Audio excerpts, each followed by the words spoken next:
baxır da, yəni YouTube'a. YouTube'da baxır ki, bir dənə siniflik atdı, bir dənə oğlan varmış. Ona baxır da, yəni.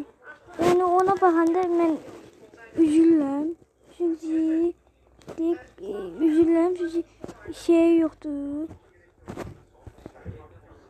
Petler yoktu. Roblox'ta petler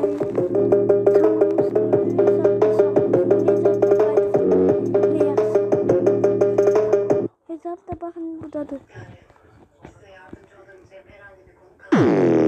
Sizin de YouTube'da hesabınız varsa yorumlara yazabilirsiniz. Tamam. Arkadaşlar Popkuru'ya ne verirsiniz alabileceğim en düşük 3 teklifler yoruma. Yorumlarda snipper edin.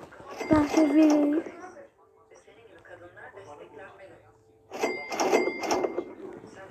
Söyle olmuyor.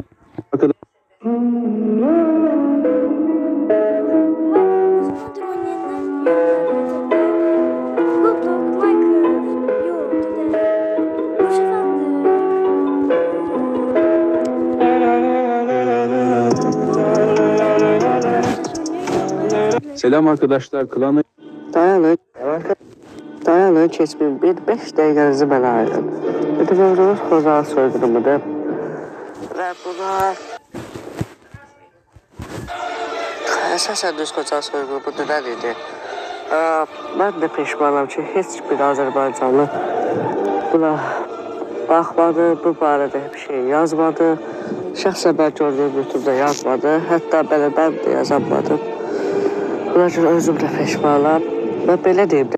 Arkadaşlar, bugün benim kanalıma abone olan herkese abone oluyorum. Siz...